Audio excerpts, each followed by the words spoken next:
Call me back. Hello tout le monde, bienvenue dans ce nouvel épisode de Call Me Back. J'espère que vous allez tous très bien.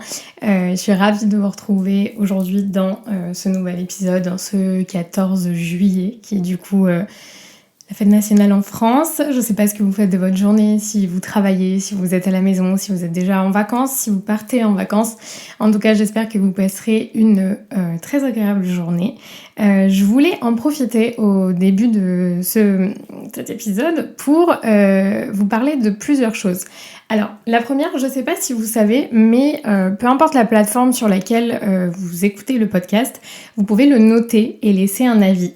Je vous invite grandement à le faire. En tout cas, ça me ferait super plaisir parce que moi, ça m'aide à faire connaître le podcast, également à avoir vos retours et savoir comment l'améliorer, ce que vous aimez bien et voilà, continuer dans ce que vous aimez entendre. Donc franchement, si vous avez 2 minutes, ça vous prendra pas plus longtemps, je vous le promets.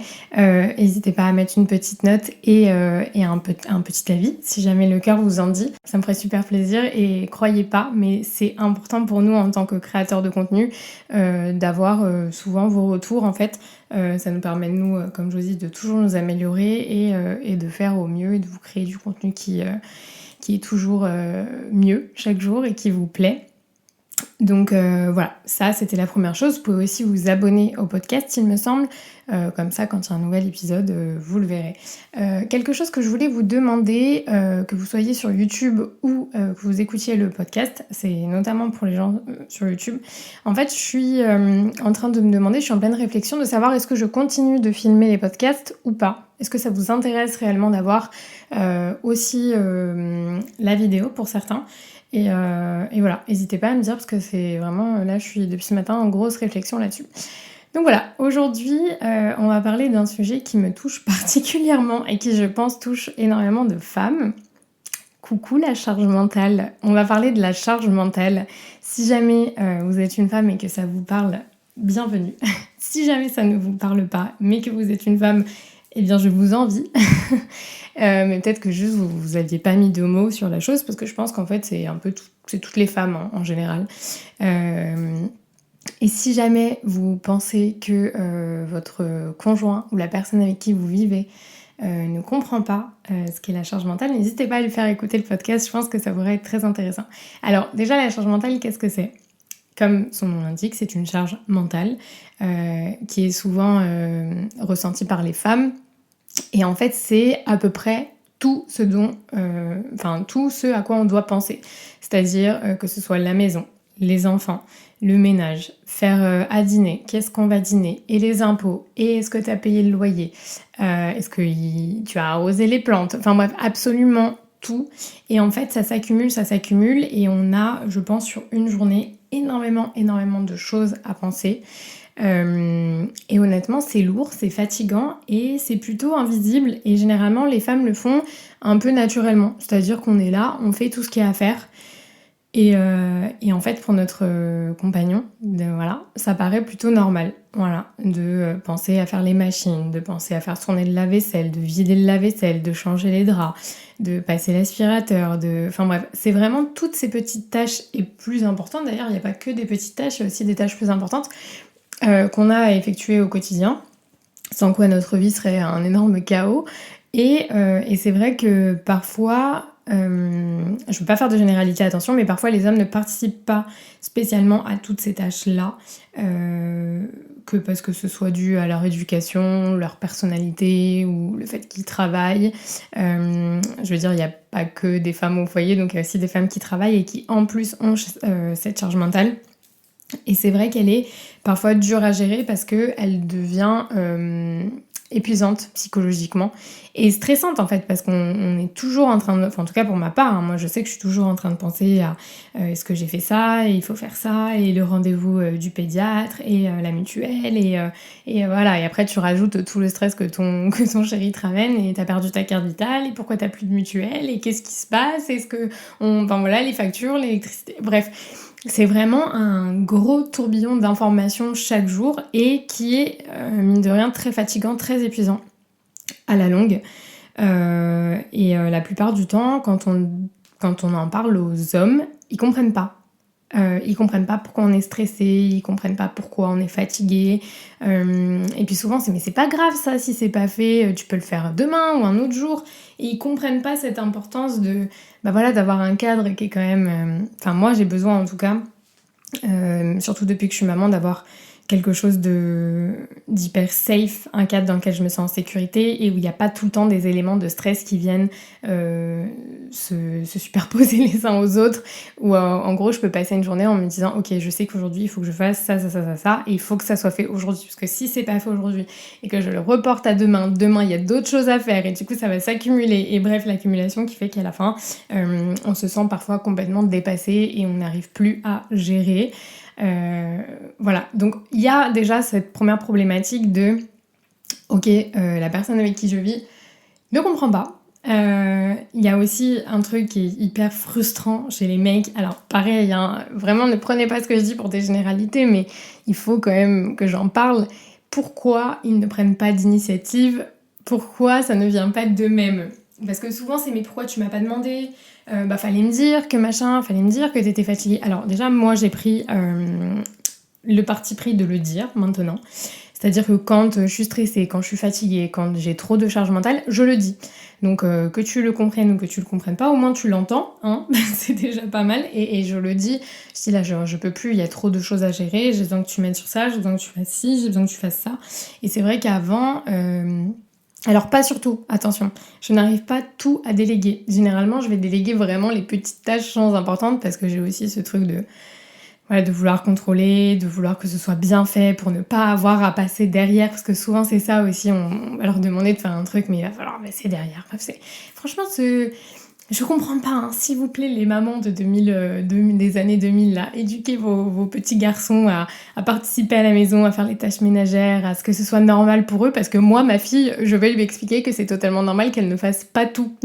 Donc s'il vous plaît, de votre côté, faites votre part de taf aussi. Non, parce que moi, je vous le dis, j'ai mon mec à la maison, alors même s'il m'aide sur pas mal de choses quand je lui demande, c'est vrai qu'en termes de prise d'initiative, c'est compliqué, et il y a des trucs, ça lui vient même pas à l'esprit. Il voit la panière de linge se remplir. Non, voilà, la panière de linge continue de se remplir. Après, il y a des choses qu'il fait très bien aussi, genre vider le lave-vaisselle, il va voir le lave-vaisselle rempli, il va le vider, etc. Donc bon, après, il faut prendre ce qu'il y a à prendre, mais c'est vrai que franchement, il y a des moments où c'est un peu lourd. Donc il y a ce côté-là du mec qui prend pas d'initiative et qui en plus n'entend pas et ne comprend pas la charge mentale.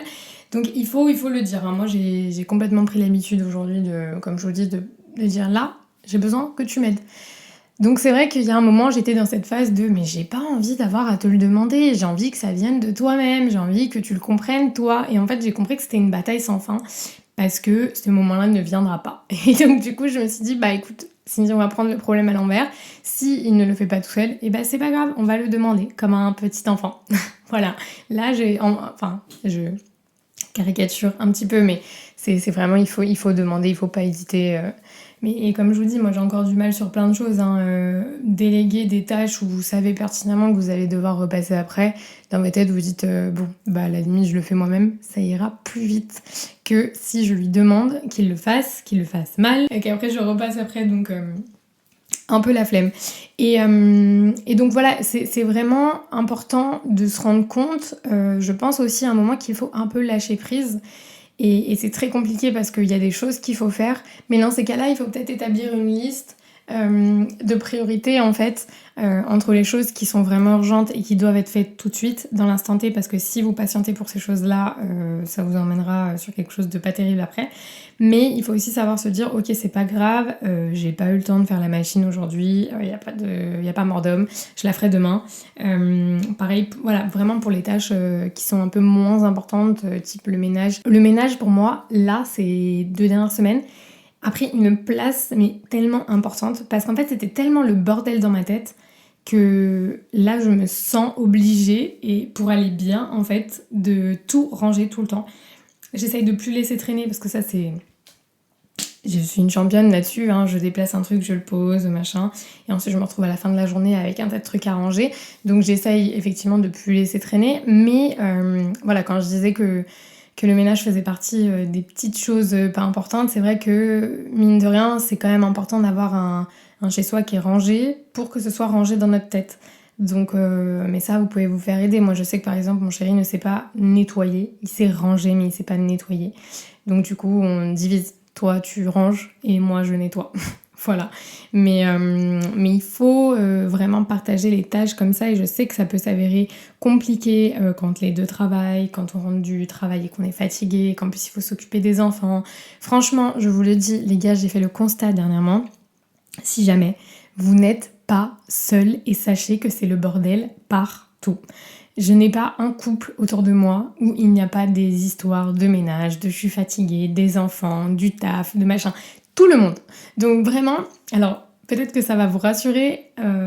Et franchement, moi aussi, à un moment, je me suis dit, mais en fait, je suis pas seule quoi. Chez les autres aussi, il y a des histoires de ménage, il y a des histoires de taf, il y a des histoires de je suis fatiguée, les enfants, et si, et le dîner chez ta mère, et machin, et l'anniversaire organisé. Bref, vraiment c'est partout pareil. Donc au bout d'un moment, on respire et on se dit il y a plus grave. Ça c'est vraiment, mais il faut le garder en tête, il y a plus grave. Après, la charge mentale, c'est quelque chose qui est réel, qui existe, qui est stressant, qui est fatigant et qui impacte sur votre santé mentale, votre santé psychologique, même physique. En vrai, ça impacte surtout.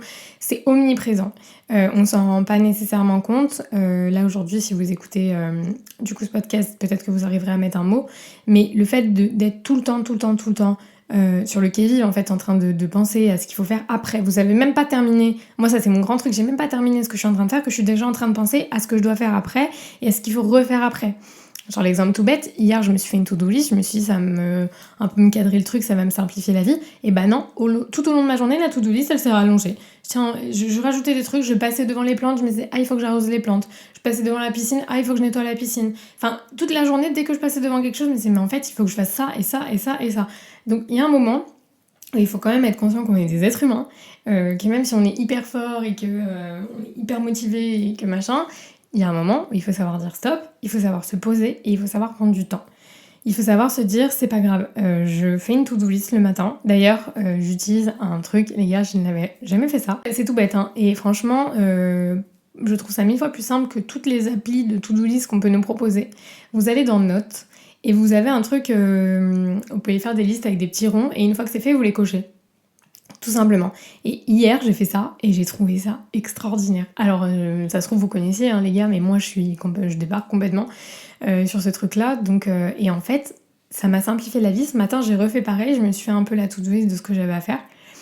Et je trouve ça génial. Donc, n'hésitez pas à faire ça le matin. Vous prenez 5 minutes pendant votre café et vous faites la liste des choses importantes que vous avez à faire et moins importantes à la fin. Comme ça, vous ne vous mettez pas trop la pression pour celle-ci. Et du coup, j'ai refait pareil ce matin pendant mon café. Comme je vous dis, j'ai fait la to-do list. Et hier, par exemple, quand je l'ai faite, j'ai pas pu faire quelque chose qui était important pour moi, soit tourner un podcast, le monter et vous le poster. Et ça m'a fait chier. On va dire les mots tels qu'ils sont. Hein. Mais au-delà de ça, c'est pas grave. Après, je me suis dit, tant pis. Et comme j'avais eu une journée hyper stressante, mon mec s'est fracturé le poignet, il a dû se faire opérer d'urgence, enfin bref, une catastrophe la journée et la nuit d'avant. Que du coup, je me suis dit, c'est pas. J'aurais pu, hein, très sincèrement, j'aurais pu trouver le temps. Il était 18h30, 19h. Je me disais, si je couchais Gabi, je lui donnais à manger, hop, machin. Après ça, je pouvais me préparer, filmer le podcast. Je me suis dit, pas du tout, Cindy. T'as eu une journée hyper stressante, t'as déjà fait énormément de choses parce que tout le reste de ma to-do list était coché. Tu te poses, tu te fais à manger, tu vas te baigner un petit peu. J'ai pris 1 heure, comme ça j'ai appelé ma mère qui était avec mes nièces et ma cousine, donc j'ai discuté un peu avec elle. Et ça m'a fait tellement de bien de juste lâcher prise et me dire ok c'est pas grave si ça je l'ai pas fait, alors que pourtant c'est mon travail, hein, donc j'aurais pu me mettre une pression monstrueuse. Mais je me suis dit c'est pas grave, demain c'est férié, les gens seront à la maison, pour la plupart. Tant pour moi vu que c'est férié quand même si je sais qu'il y a des gens qui travaillent et bon courage à tous ceux qui travaillent. Mais en tout cas, je me suis dit, les gens auront sûrement demain un peu plus de temps pour écouter le podcast aussi. Donc c'est pas si grave si tu le postes pas aujourd'hui et que tu le postes finalement demain. Donc c'est ce que je suis en train de faire, en train de le tourner. Et après, je ferai le petit montage et je vous le posterai pour que vous puissiez l'écouter. Que vous êtes en train de l'écouter. Donc, mais je me suis vraiment pas mis plus la pression. Donc c'est hyper important. Donc voilà, je pense que les plus gros conseils au niveau de la charge mentale, c'est d'essayer de mettre par ordre. des choses les plus importantes aux choses les moins importantes que vous avez à faire, de demander de l'aide, vraiment de pas hésiter, si vous le pouvez, à demander de l'aide. Je sais que ça peut être difficile quand on est maman célibataire, père célibataire, enfin, je sais que ça, moi je vois ma mère, ma sœur, tout ce qu'elles font dans la journée, enfin ma mère du coup un peu moins parce qu'elle nous a plu, mais quand on était plus petite, c'est waouh, mais superwoman, vraiment. Et aussi, ouais, dites-vous que vous êtes des meufs au top et que vous en faites vraiment beaucoup, les gars. Donc, franchement, félicitez-vous aussi. Vous avez le droit et vous devez le faire, c'est important. Donc voilà, d'essayer de demander de l'aide un maximum si vous pouvez. Si vous pouvez pas, et même si vous pouvez, de lâcher prise aussi de temps en temps. Si vous n'avez pas réussi à tout faire, c'est pas grave. Et il y a aussi une chose, alors ça, moi j'avais du mal à le faire jusqu'à maintenant, et maintenant complètement. Alors là, ça fait quelques mois là où j'ai lâché la rampe complet, c'est par rapport à votre conjoint.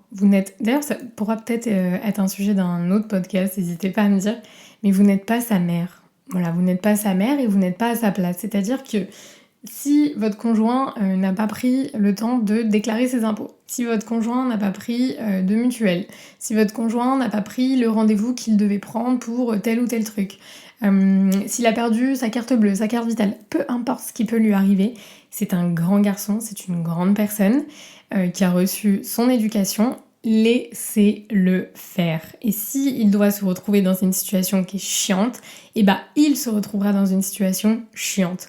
Je sais que c'est dur à faire parce que même moi, dans mon caractère, j'ai toujours envie d'éviter aux gens ce genre de situation. Mais au bout d'un moment, vous avez déjà vous, sûrement les enfants, le travail, et ci et ça. Vous pouvez pas en plus vous rajouter un grand enfant à qui vous devez tout faire, à qui vous devez toujours tout rappeler. Au bout d'un moment, il faut aussi le mettre face à ses responsabilités et lui dire désolé, ouais, t'es dans la merde, mais fallait peut-être y penser avant, hein. Voilà, comme vous auriez dit à, je sais pas, à votre gosse qui a pas révisé un contrôle et qui a une mauvaise note, et voilà mon chéri, tu l'as totalement malheureusement mérité. Maman t'avait dit, hein, ou pas, du coup, parce que j'ai arrêté de te le dire, mais je te l'ai dit plusieurs fois, de travailler, et tu ne l'as pas fait, donc tu as une mauvaise note. Et oui, ça arrive. Donc voilà, et faites pareil avec votre conjoint. Mince, chérie, tu as perdu ta carte vitale, mais en même temps, je t'ai dit 100 fois de ranger tes affaires, donc si tu ne la retrouves pas, tu peux t'en prendre qu'à toi-même. Oui, il va falloir remplir des papiers chiants pour la récupérer. Voilà, je te laisse faire. Bonne journée. Donc vraiment, il faut aussi essayer de se dire que c'est des grands et qu'ils peuvent le faire aussi par eux-mêmes et qu'ils n'ont pas toujours besoin de vous. Parce que sinon, vous faites comment ? À part si c'est un échange de bons procédés et que vous aussi, il vous rappelle 1000 trucs et il vous aide à faire les papiers et il vous aide à faire des trucs, mais s'il n'y a pas ça, si c'est pas dans les deux sens, on arrête. On arrête et on fait que pour soi. Et si vraiment il vient vous demander de l'aide, écoutez, libre à vous de l'aider ou de lui dire écoute, débrouille-toi un petit peu, mais faut vraiment qu'il y a un moment, faut aussi être indépendant, chacun de son côté, même si on vit ensemble, même si on s'aime, même si on est mariés. C'est bien aussi de garder un petit peu d'indépendance, un petit peu de... Comment dire ? Ah, j'ai plus le mot. Oh non, c'est horrible quand ça arrive, ça. Un peu de responsabilité, voilà, c'est exactement ça que je cherchais. Chacun doit prendre ses responsabilités, chacun de son côté aussi, c'est important. Et ça réduit la charge mentale, vraiment. Donc ça, pensez-y. Donc voilà, lâcher prise, essayez de mettre un peu des... J'ai le mot en anglais, je sais que c'est horrible les gens qui disent ça, mais je l'ai vraiment en anglais. Boundaries, comment je pourrais le dire ? Parce que j'aurais dit des barrières. Des limites, voilà c'est ça exactement. De mettre des limites en fait. C'est-à-dire que vous pouvez aider les gens mais jusqu'à une certaine limite. Et pareil pour vous. Placez vos limites et n'allez pas au-delà. Parce que quand vous allez au-delà, vous allez forcer, vous allez vous fatiguer, vous allez vous stresser et c'est pas la peine. Donc essayez de vous réfléchir à quelles sont vos limites, jusqu'à où vous pouvez aller pour telle chose, telle journée, ce que vous pouvez effectuer en une journée. Et je vous dis, la charge mentale, n'hésitez vraiment pas à en parler avec la personne avec qui vous vivez, d'essayer de lui expliquer. Il y a tout un tas d'articles qui existent. Ce podcast, vous pouvez vraiment, et puis même avec vos propres mots, hein, d'essayer de lui faire comprendre un peu la situation dans laquelle vous vous trouvez, le stress que ça vous engendre, etc. Et voilà, d'essayer de lui faire comprendre. Parce que eux, ils vivent légèrement. La plupart des mecs, en tout cas moi, tous ceux qui ont partagé ma vie, vivent hyper légèrement, n'ont pas cette pression du travail, des responsabilités. Je sais pas comment ils vivent. Alors je sais que je suis de signe astrologique vierge, je sais que j'ai besoin de contrôle, j'ai besoin que tout soit carré, j'ai besoin que machin, mais comment vivent les gens qui vivent légèrement? Alors ils vivent sûrement très bien parce qu'ils ont beaucoup moins de stress, mais le jour où ils ont des merdes, et souvent ils les enchaînent. Mais c'est pas grave. Et je suis actuellement en train de lire un livre, je vous en parlerai une fois que je l'aurai terminé, mais c'est vrai qu'il y avait une phrase hyper qui m'a marquée hier, qui disait qu'il y avait une différence entre de l'optimisme, être optimiste, et idéaliser les choses. Et je trouvais ça complètement vrai. Moi, mon chéri, par exemple, il a tendance à beaucoup idéaliser les choses, et au départ, je voyais ça comme de l'optimisme, mais en fait, non, parce que du coup, lui, il croit que... Parce que... Comment dire, ce qui va embellir, etc., il croit que c'est les réalités, alors qu'en fait, non. Et bref, ça pose un problème à la finalité. Hein. Mais dès que j'aurai terminé ce livre, qui est Choisir l'optimisme, il me semble, j'ai plus l'auteur en tête, je vous en parlerai parce qu'il a l'air hyper intéressant.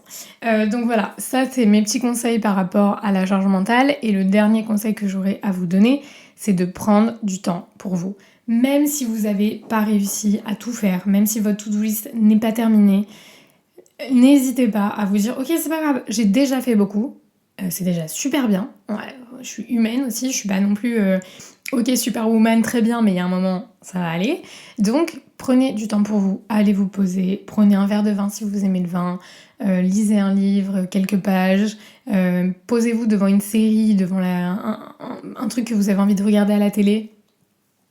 Tout va bien, ok ? Sur ça, vous avez le temps. Sur ce qu'il faut faire, qui est un peu chiant, le ménage, le ci, le ça, vous avez le temps. Vivre des moments qui vous feront du bien, ça, le temps, il est un peu moins présent parce que ça va très vite. Mais prenez le temps de vous faire plaisir, de vous faire du bien, allez vous promener, prenez l'air. Même moi, je sais que en ce moment, je me lève beaucoup plus tôt et j'aspire à me lever encore plus tôt parce que, bah voilà, ma fille, même si elle se lève quand même tard, désolée les mamans qui ont des bébés qui ne dorment pas, ne m'en voulez pas. Elle se lève à 9h30. Et du coup, même si elle se lève tard, genre j'ai besoin de facile 1 ou 2 heures minimum avant qu'elle se lève. Parce qu'après c'est du non-stop, je suis à la maison toute la journée avec elle et du coup bah c'est littéralement du taf. C'est vraiment du taf, on en parlera peut-être aussi dans un autre podcast, mais c'est vraiment vraiment du taf. Je vis à son rythme, c'est-à-dire que le peu de temps que j'ai où elle ne dort pas, enfin où elle dort pardon du coup, parce que la journée elle dort un peu moins vu qu'elle dort très bien la nuit, et ben il faut que je me speed dans tout ce que j'ai à faire, il faut que je trouve des stratagèmes pour faire quand elle est réveillée. Donc les tâches de la maison ça va parce que du coup elle est un petit peu avec moi, elle zone, ça l'amuse, mais travailler c'est plus compliqué parce que j'ai besoin de calme, notamment quand je tourne des vidéos j'ai besoin de calme, et avec un bébé qui est réveillé ce n'est pas calme donc c'est vraiment compliqué. Donc du coup j'ai ce truc de me dire je vais me lever plus tôt pour avoir du temps pour moi, que je ne peux pas caler la journée, ou alors que j'essaie de caler une fois qu'elle dort, mais j'essaye aussi du coup de me coucher plus tard. Mais c'est vrai que comme je la mets au lit à 20h, 20h15 on va dire, souvent après je me prends une petite heure où je mange, on se pose avec mon chéri pour regarder la télé, pour regarder un truc ensemble. Hier j'ai passé une heure mais incroyable, je vous dis, je me suis posée, je me suis fait un dîner que j'aimais bien. J'ai mangé des raviolis à la truffe avec un verre de vin sur ma terrasse en FaceTime avec ma famille. Et ensuite, je suis allée me baigner un petit peu, j'ai pris une douche et je suis allée me coucher. J'ai lu. Enfin bref, c'est vraiment ce genre de soirée que je veux tout le temps. Et donc du coup, j'essaye de m'organiser un maximum pour faire la journée ce que je peux faire pour le soir pouvoir avoir ce temps-là. Et sinon, comme je vous dis, je me lève le matin un petit peu plus tôt. En ce moment, je me lève entre 7h30 et 8h. J'aimerais bien me lever genre à 7h. Vraiment pour avoir 2 heures complètes où je peux aller marcher, où je peux prendre mon café tranquille, vraiment même me mettre au sport. J'ai vraiment envie de m'inscrire à la salle de sport, donc du coup pareil pour aller au sport le matin. Mais pour ça voilà, il faut trouver le temps, il faut lâcher prise, et il faut aussi se rendre compte à quel point c'est important d'avoir ce temps-là, ne serait-ce que pour aller bien, pour se sentir bien. Là je vous ai donné de toute façon tous les conseils que je m'applique à moi-même. J'en vois pas plus, si jamais vous en avez, n'hésitez pas à me les partager, mais voilà, n'hésitez vraiment pas à faire écouter ce podcast à votre chérie, à l'écouter ensemble, écoutez-le ensemble et genre débattez sur ce que je suis en train de dire, s'il comprend ou pas. Même juste s'il l'entend, c'est déjà bien, parce qu'après ça les fait peut-être un petit peu cogiter. En tout cas, sachez que vous êtes, peu importe si vous êtes une femme, un homme, dans la situation où vous avez une charge mentale qui est énorme, parce que le travail, parce que vous êtes père ou mère célibataire, parce que votre conjoint est un peu à l'ouest ou qui travaille beaucoup, peu importe votre situation, sachez que vous êtes des warriors et que tout ce que vous faites c'est déjà très bien. Donc voilà, vous mettez pas trop la pression. En tout cas, je vous fais plein d'énormes bisous. On va s'arrêter là pour aujourd'hui. Si jamais vous avez des idées de podcasts que vous voulez écouter, des thèmes en particulier qui vous intéressent, n'hésitez pas à me les mettre soit dans les avis comme je vous ai dit au début, soit à venir me le dire sur Instagram. Donc voilà, je vous fais plein de gros bisous, je vous souhaite une excellente journée, nuit, peu importe quand est-ce que vous écoutez ce podcast, et on se retrouve très vite dans un prochain épisode. Bye bye. Like everything is new. The sunburst flowers calling on Mondays overdue.